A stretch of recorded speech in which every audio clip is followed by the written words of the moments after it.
ॐ हिरण्यगर्भ समवर्तताग्रे भूतस्य जातः पतिरेक आसीत् सदाधार पृथ्वी ध्यामुते मा कस्मै देवाय हविषा विधेम।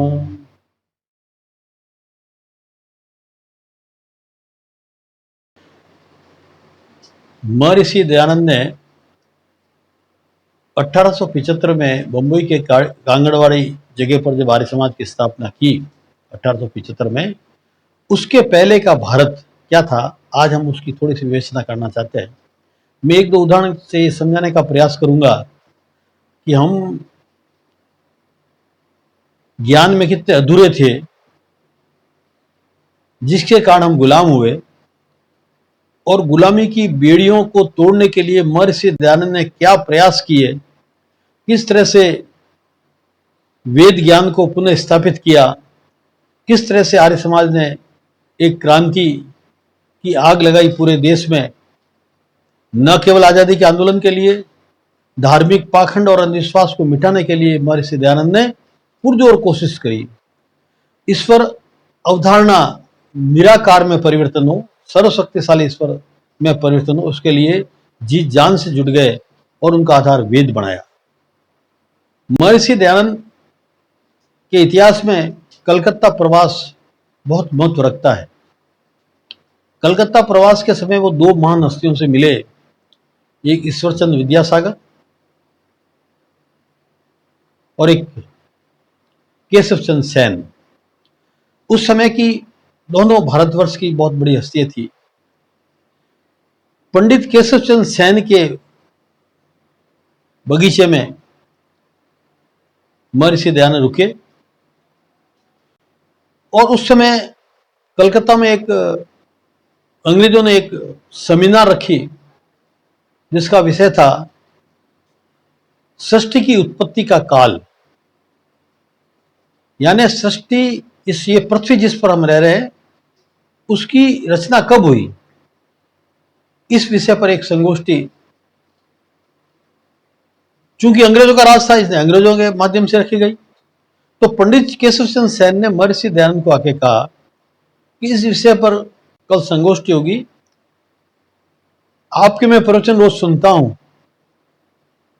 मुझे लगता है कि आपको वहां चलना चाहिए, और चल के जो वेद आप जिसकी बात करते हो उसके अनुसार सृष्टि रचना कैसे हुई, कब हुई, इसकी विवेचना आपको करनी चाहिए ताकि दुनिया को यह ज्ञान हो। महर्षि दयानंद उस संगोष्ठी में गए। उस संगोष्ठी में ईसाई धर्म के जानने वाले, मुस्लिम स्कॉलर और हमारे हिंदू धर्म के पौराणिक स्कॉलर भी थे। विषय रखा गया कि ये पृथ्वी जिस पर हम रह रहे हैं ये कब बनी, इसकी उत्पत्ति कब हुई, इस विषय पर चर्चा होने लगी। तो ईसाई मत ने अपने बाइबल के अनुसार, मुस्लिम स्कॉलर ने अपने कुरान के अनुसार, और हिंदू पौराणिकों ने अपने पुराणों के अनुसार उसकी गणना रखने का प्रयास किया। जब ये गणना रख रहे थे तो इस सृष्टि रचना की गणना 10,000 साल से ज्यादा नहीं जा रही थी। कोई 7,000 साल, कोई 5,000 साल, कोई 10,000 साल, 10,000 साल अंतिम गणना वहां सिद्ध होने का प्रयास विद्वान लोग कर रहे थे। महर्षि दयानंद बैठे बैठे देख रहे थे। तो पूछा ये सन्यासी यहां जो बैठे उनके क्या विचार है, उनसे सुन लिया जाए।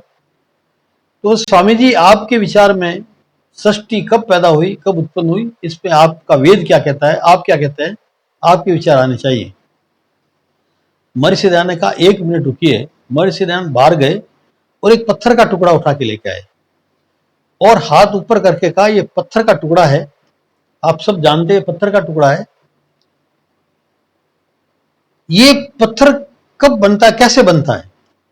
तो सबने कहा it is a sedimentary rock, ये एक चट्टान का हिस्सा है जो 7.5 करोड़ वर्ष तक निश्चित ताप और निश्चित दाब में जब रहता है तब ये पत्थर बनता है।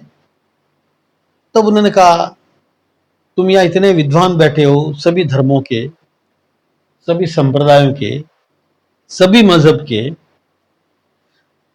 ये पत्थर किसका हिस्सा है? ये पत्थर इस पृथ्वी का हिस्सा है। जब इस पत्थर जो पृथ्वी का हिस्सा बनने में 7.5 करोड़ आपके अनुसार लगता है, आपका विज्ञान ये कहता है 7.5 करोड़ वर्ष, तो 10,000 वर्ष में कैसे पृथ्वी बनी?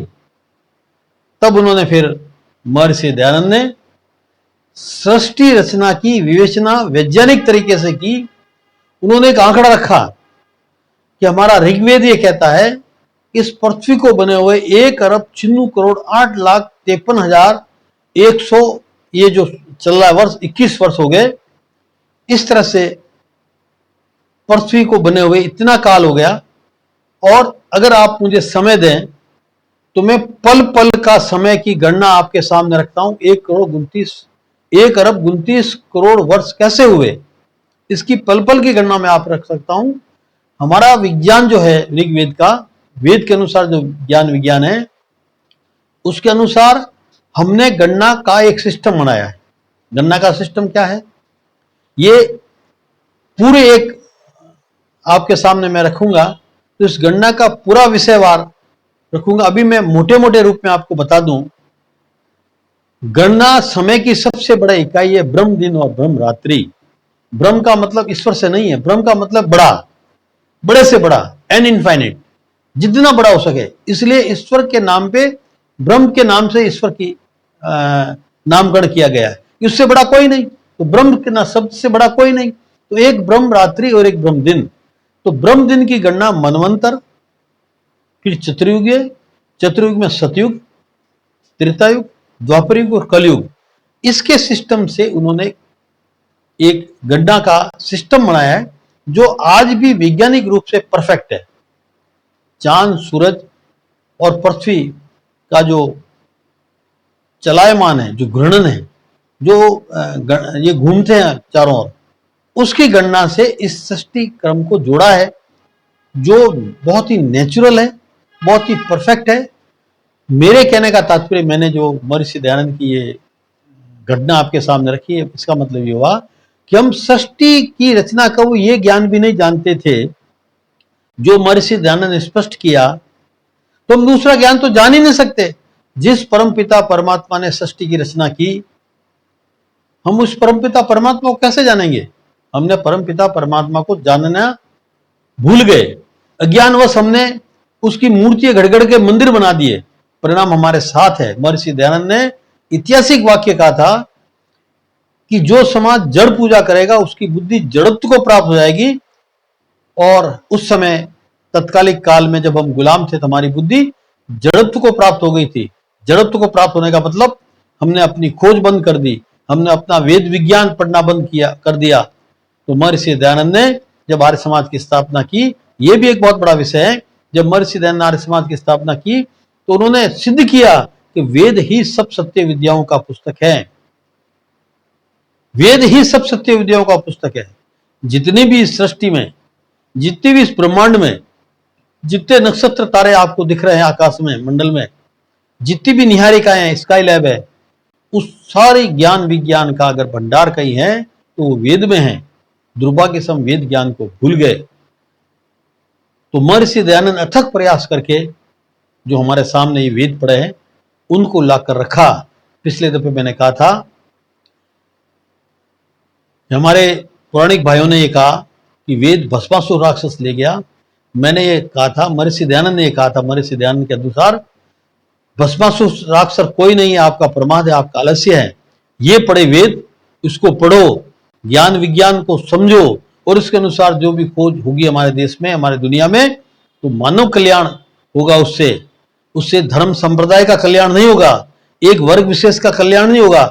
पूरे इस दुनिया पे जितने भी मानव इंसान रह रहे हैं, कि जितने भी जीव जंतु रह रहे हैं, उस सबका कल्याण का मार्ग अगर कोई है तो वेद है। ये सिद्ध करने का प्रयास किया। अगले दफे हम जब ये इस बात पे चर्चा करेंगे तो किस तरह से उन्होंने, वेद एक वैज्ञानिक पुस्तक है, वेद एक विज्ञान है, किस तरह से उन्होंने सिद्ध किया, इसका बताने की चेष्टा करेंगे। धन्यवाद।